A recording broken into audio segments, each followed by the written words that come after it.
আসসালামু আলাইকুম। আমাদের খামারে আমরা বিভিন্ন ধরনের ফল, শাকসবজির চাষ করে থাকি। ওটা কয়েকটি পেঁপে গাছ লাগিয়েছিলাম। দেখুন মাশাআল্লাহ ভালোই পেঁপে এসছে।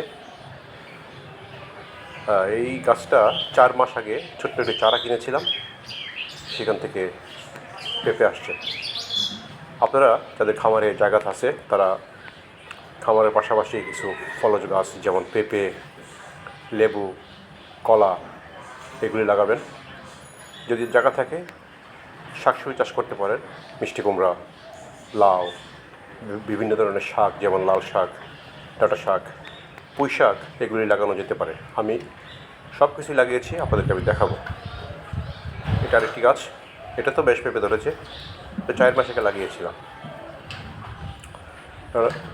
আপনার বাগানে বা খামারে যদি জায়গা থাকে আপনি একটু জায়গা নষ্ট করবেন না, বিভিন্ন ধরনের শাকসবজি,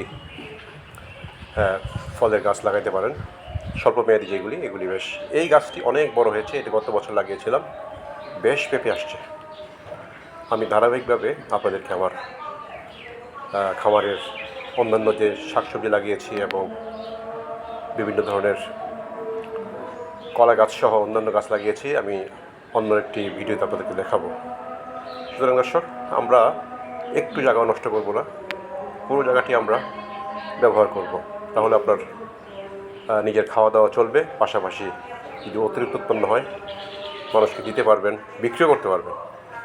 সুতরাং আমাদেরকে এই বিষয়গুলো বিবেচনা করতে হবে যেন আমরা একটু জায়গা নষ্ট না করি, আমরা যেন শাকসবজি চাষ করি, বিভিন্ন স্বল্পমেয়াদী ফলের চাষ গাছ লাগাই, তাহলে ভালো হবে। আসসালামু আলাইকুম।